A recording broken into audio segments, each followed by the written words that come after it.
A while back I made a video on the dual grid system, which is a tile implementation that makes it possible to neatly tile your game with fewer tiles than the common 47 tile textures. This method was popularized by Jess Coates, who showcased that you could use this method to get nice results using only a 15 tile texture. The reason I made my video a few months back was that I wanted to discuss the same method but with a further reduction in tiles, from 15 to 5. Now there were a couple of comments on that video discussing why going for 5 tiles might not be ideal.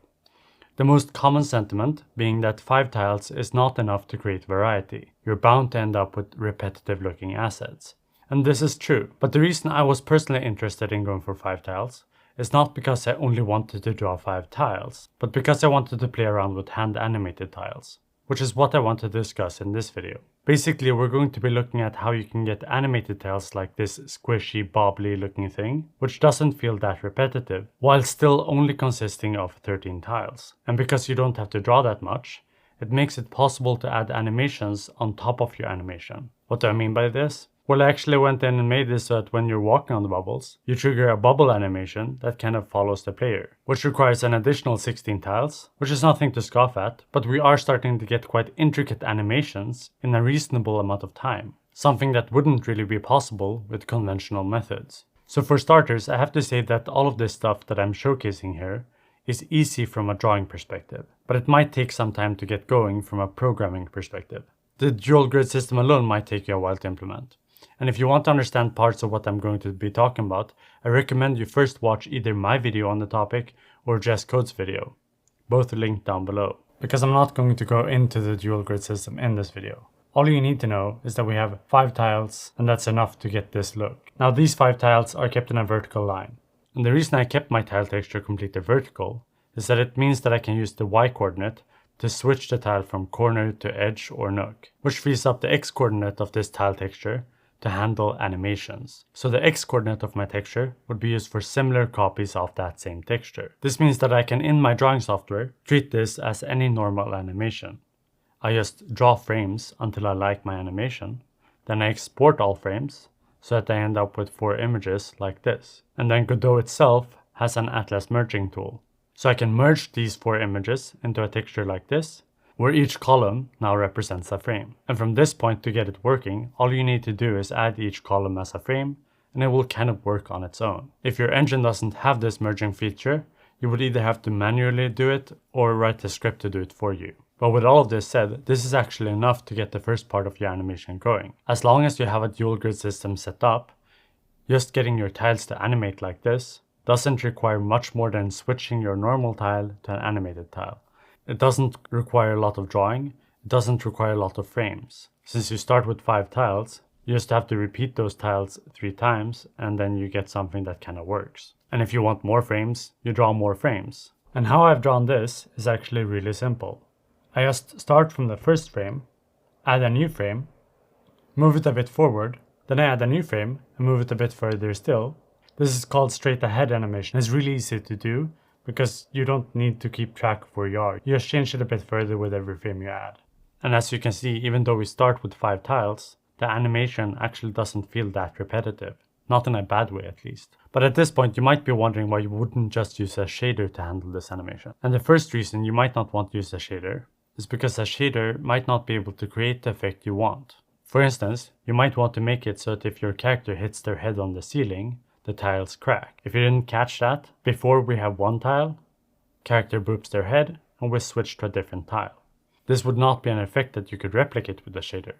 You would have to draw a crack on each tile. Now obviously if you wanted this to look cool, we would want to add some extra animations and particles and stuff, which I haven't added yet, but we can see the idea of it. This bubble animation that I show here follows the same principle. Animating this effect is fairly easy. You just draw some bubbles. But using a shader to get the same effect and the same feel is not easy. But this is only the first reason you might not want to use a shader. The second reason is a stylistic one. You see, if I throw a foliage shader onto my tile map, and if we ignore that it's not behaving properly, and we just focus on how the tiles move, we can see that the movement is buttery smooth. And I personally think that it can be very easy to end up with a somewhat incoherent look if parts of your movement in your game, like your character, feels kind of handcrafted like this, whereas other parts feel more smooth and artificial, like this. If we just compare these two side by side, even though this is buttery smooth, I personally just prefer the bubbly, choppy, hand-animated version. And mind you, I don't think there's necessarily a clear-cut answer here. There are times where a shader might do this better, but I do think for this base animation, this kind of choppy animation actually looks kind of cute. And once again, if we were to just take a close look at the animation I trigger when walking on the tile, this is a type of complex animation that would frankly be tricky to achieve with shaders, but is fairly trivial to animate by hand. Now, while the animation part of this tile texture works the same way as the previous animation we covered, it's just animated by hand and the frames are merged in the engine, I had to do some work to get the animation to behave like this, to get it to trigger when you walk on it. To get a sense for how this works, we can just strip the visual tiles away and look at our gameplay grid. What I'm doing is just detecting every single tile that the character collides with, and then I'm switching that tile from one tile to another. Now, there are a lot of different ways you could identify exactly which cell you're colliding with, and it would obviously depend on your engine. But in Godot, I think the easiest way to do it is to attach an area 2D and use a body shape entered signal to pass the coordinates. The principle is basically that I check which tile I'm colliding with, and then I'm actually in-game switching the tile. I doubt this would have any noticeable negative performance, and it doesn't cause any gameplay hitches as far as I can see. I just take the tile I'm colliding with, check which type of tile I'm touching, and then just as with the dual grid system, you would have to check all neighbor tiles and change 4 tiles at once to the animated tile texture. But by and large, you would just repurpose the methods of the dual grid system you already have. The only thing to keep in mind is that if you have only implemented the way to trigger a switch in a tile, you would get this kind of light up effect, where all the tiles you have previously touched are changed, but they continue staying changed. If you wanted to light up just where you are currently, and have it so that once you move past the tile, it changes back to its inactive state, the simplest way of doing this is probably with an animation timer that triggers as soon as you change a tile, and undoes the change after it has timed out. So I hit the ceiling, and then 0.1 second later, when the timer is triggered, it gets undone. But basically, as you can see with all of this, getting all of this up and running is quite quick in terms of animation. You don't have to draw a lot of frames, and in terms of programmatically getting it to work,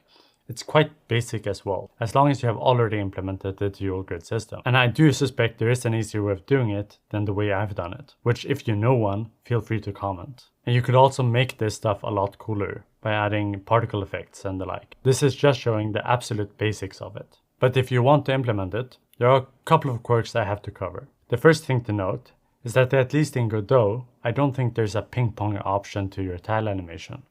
So this 4th frame is actually an identical copy to the 2nd frame, which is a waste of texture, but it is what it is.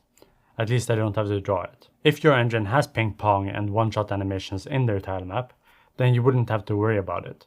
But as far as I can see, in Godot you have to do workarounds. Another thing I want to note is that you might not always want to animate your tiles like this green here. In reality, I prefer keeping most of this tile transparent, like this, where I only animate the edges, and then use my secondary tile map, the gameplay grid, to add the fill for these tiles. So if I use green, then it looks green, but if I use my debugging tile texture below, well then it looks a bit more wonky like this. But there is a reason I keep part of my animation transparent. I actually discussed this in my previous video, because something the dual grid method can struggle with is getting nice interiors like a brick pattern. So I found it easier to just use the visual layer for making the edges look nice, and then adding the brick pattern on the gameplay grid. For this simple bubble texture, if you just want a simple green fill, as noted, you can just fill the actual animation.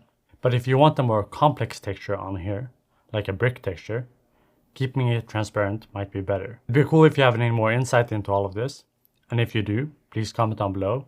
I'm not really at the stage where I will personally use it just yet, but I thought I'd discuss it in a video, so that when I finally start using it for my personal project, someone will probably have given me some suggestions for improvements. Thanks for watching. Bye.